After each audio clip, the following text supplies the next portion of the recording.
Friends, మీరు ఎప్పుడైనా ఆలోచించారా? ఒకప్పుడు ఆఫ్ఘనిస్తాన్ భూమి మీద తుపాకీ గుండ్ల శబ్దం మారుమోగేది, నిశ్శబ్దం భయం కలిగించేది.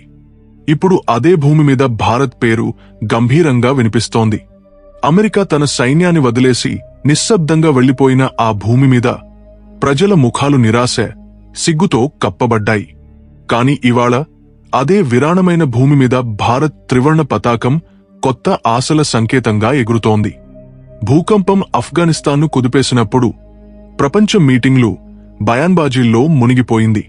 కాని భారత్ గొప్పగా చేసి చూపించింది శబ్దం లేకుండా. కాబూల్ చీకటి రాత్రిలో 40 ట్రక్కుల కాన్వాయ్ వేగంగా పరుగెత్తింది. గోధుమలు, పప్పులు, మందులు, టెంట్లతో నిండిన ఆ ట్రక్కులు ఆఫ్ఘాన్ రోడ్ల మీద ఆశల కొత్త కథ రాశాయి. ఇది కేవలం సహాయం కాదు, ప్రపంచానికి భారత్ స్పష్టమైన సందేశం: మేం మా బలంతో చేస్తాం, ఎవరి మాటకు కాదు. విదేశాంగ మంత్రి ఎస్ జయశంకర్, ఆఫ్ఘాన్ విదేశాంగ మంత్రి అమీర్ ఖాన్ ముత్తాకీల సమావేశం జరిగినప్పుడు ప్రపంచం ఆ గదివైపు చూసింది. తాలిబాన్తో మాట్లాడడానికి జంకిన అమెరికా దూరంగా భారత్ చొరవను చూస్తూ ఉండిపోయింది.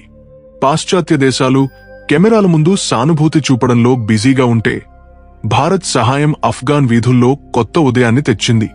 పిల్లల నవ్వులు, మహిళల స్మైల్స్, ఎగురుతున్న భారత జెండాలు ఒకే సందేశం ఇస్తున్నాయి: అసలైన శక్తి ఆయుధాల్లో కాదు, మానవత్వంలో ఉంది. భారత్ ఇప్పటికే ఆఫ్ఘనిస్తాన్కు 20 అంబులెన్సులు బహుమతిగా ఇచ్చింది. ఇప్పుడు ఎంఆర్ఏ, సిటీ స్కాన్ మెషిన్లు పంపేందుకు సిద్ధమవుతోంది. అమెరికా హెచ్చరికలు జారీ చేస్తుంటే భారత్ హాస్పిటల్స్ కట్టింది, స్కూళ్లు తెరిచింది, ఆకలితో ఉన్న పిల్లల చేతుల్లో రొట్టెలు పెట్టింది. ఈ వ్యూహాన్ని పెద్ద మహాశక్తులు అర్థం చేసుకోలేకపోయాయి. ఈ వీడియోలో డెవలప్మెంట్ అంటే ఏమిటో తెలుసుకుందాం. కాని ముందు ఈ వీడియోకు లైక్ చేయండి, ఛానల్ను సబ్స్క్రైబ్ చేయండి.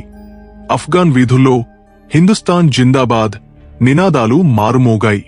ఆ దృశ్యం ప్రపంచాన్ని కదిలించింది. చిన్న ఆఫ్ఘాన్ పిల్లలు ఉత్సాహంగా భారత్కు మద్దతుగా కేకలు వేస్తున్నారు. మహిళలు భారత జెండాలు పట్టుకుని నవ్వుతున్నారు. ఆ నవ్వు సంవత్సరాలుగా ఆ భూమి నుంచి మాయమైంది.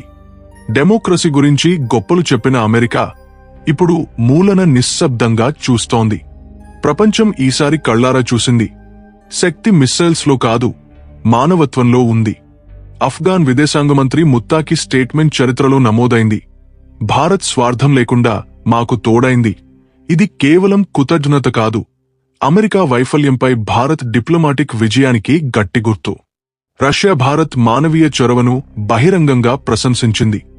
మాస్కో చెప్పింది: దక్షిణ ఆసియాలో శాంతి కోసం భారత్ పాలసీ నిర్ణాయకం. కాబూల్ రోడ్ల మీద భారత ట్రక్కులు నిర్భయంగా తిరుగుతున్నాయి.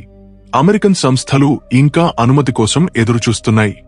ఇదే విశ్వాసం, షో ఆఫ్ మధ్య తేడా. అమెరికన్ థింక్ ట్యాంకులు ఆందోళన వ్యక్తం చేస్తున్నాయి. భారత్ రష్యా కొత్త మానవీయ డిప్లొమసీ వాళ్ల అధికార పునాదిని కదిలిస్తోందని అర్థమైంది. ఆసియా సెంటర్ ఇప్పుడు వాషింగ్టన్ కాదు, ఢిల్లీ. ఆఫ్ఘాన్ ప్రజలకు తెలుసు, భారత్ వాళ్ల భూమిని, వనరులను కోరదు, కేవలం వాళ్ల భవిష్యత్తును సురక్షితం చేయాలని. అందుకే అక్కడి ప్రజలు చెప్తారు: భారత్ సహాయం చేయడమే కాదు, విశ్వాసం ఇస్తుంది. ఈ విశ్వాసమే పాకిస్తాన్ ఆందోళనకు కారణం. ఇస్లామాబాద్లో సెక్యూరిటీ మీటింగ్లు జరుగుతున్నాయి. ఎందుకంటే భారత్ పట్టు ఆఫ్ఘాన్లో బలపడితే వాళ్ల పాత ప్రభావం చరిత్ర అవుతుందని భయం. ఆ ఆఫ్ఘాన్ భూమి మీద ఒకప్పుడు తుపాకుల శబ్దం, ధూళి ఎగిరేది. ఇప్పుడు భారత్ నిశ్శబ్ద వ్యూహం ఆసియా రాజకీయాలను కదిలిస్తోంది. రష్యా ఈ చొరవను మానవత్వానికి నిజమైన ఉదాహరణగా చెప్పింది. చైనా అప్రమత్తమైంది. ఎందుకంటే భారత్ ప్రభావం ఇలాగే పెరిగితే దాని బెల్ట్ అండ్ రోడ్ ప్లాన్ చెదిరిపోతుంది. భారత్ సమాధానం స్పష్టం: మేం మానవత్వం కోసం వచ్చాం, ఆక్రమణ కోసం కాదు. కాబూల్ వీధుల్లో భారత్ సహాయ ప్యాకెట్లు కనిపిస్తే పిల్లల ముఖాలు వెలిగిపోతాయి. మహిళలు చెప్తారు: భారత్ మమ్మల్ని ఆకలి నుంచి కాపాడింది. ఈ దృశ్యాలను అమెరికా తన శక్తితో కూడా సాధించలేకపోయింది. భారత్ ఈ మిషన్ కేవలం సహాయం కాదు, కొత్త శతాబ్ది డిప్లొమాటిక్ ప్రకటన. ఇప్పుడు దిశ ఢిల్లీ నుంచి నిర్ణయమవుతుంది, వాషింగ్టన్ నుంచి కాదు. స్కూళ్లు, రోడ్లు, హాస్పిటల్స్, ఇవన్నీ భారత్ సాఫ్ట్ పవర్ లోతైన ముద్రలు. ఒకప్పుడు అమెరికన్ సైన్యాల ధూళి ఎగిరేది. ఇప్పుడు భారత్ విశ్వాసపు సుగంధం వ్యాపిస్తోంది. ఆఫ్ఘనిస్తాన్లో భారత్ చురుకైన చర్యలు మానవీయ సహాయం దాటి భవిష్యత్ జియోపాలిటికల్ కథ రాస్తున్నాయి. గుండ్ల శబ్దం మారుమోగిన ఆ భూమి మీద భారత్ తన మానవీయ మూలాలను లోతుగా నాటుతోంది. ఈ మార్పు ఆసియా మ్యాప్ను తిరగరాస్తుంది. భారత్ సహకారపు కొత్త రాజకీయ మోడల్ను రూపొందిస్తోంది. అందులో ఆయుధాలు కాదు, విశ్వాసం, అభివృద్ధి, విద్య ముఖ్యమైనవి. ఈ మార్గాన్ని అమెరికా అర్థం చేసుకోలేకపోయింది. భారత్ స్మార్ట్, సైలెంట్ డిప్లొమసీ రాబోయే సంవత్సరాల్లో రీజియన్ పవర్ బ్యాలెన్స్ ను మారుస్తుంది. ఆఫ్ఘనిస్తాన్ భారత్కు కేవలం పొరుగు కాదు, ఆసియన్ డిప్లొమసీకి కొత్త కేంద్రం. ఈ వేగం కొనసాగితే కాబుల్ భారత్ స్ట్రాటజిక్ కారిడార్లో కీలకమైన భాగం అవుతుంది. అక్కడి నుంచి భారత్ సెంట్రల్ ఆసియాకు చేరుతుంది. చైనా బెల్ట్ అండ్ రోడ్తో పాదాలు జమకాలనుకునే చోట భారత్ విశ్వాసపు పునాది వేస్తోంది. భారత్ ఇప్పుడు కేవలం సహాయకుడు కాదు, హృదయాల విశ్వాసం ఆధారపడిన శక్తి. ఈ ఎమోషనల్ క్యాపిటల్ ఏ ఆయుధం, సైన్యం కంటే ఎక్కువ శాశ్వతమైనది. రష్యా భారత్ సంబంధం సూచిస్తోంది రాబోయే కాలంలో మానవత్వ ఆధారిత కొత్త అలయన్స్ ఏర్పడవచ్చు. అందులో ఆసియా దేశాలు చేరతాయి. ఈ అలయన్స్ పాశ్చాత్య దేశాలకు పెద్ద డిప్లొమాటిక్ సవాలవుతుంది.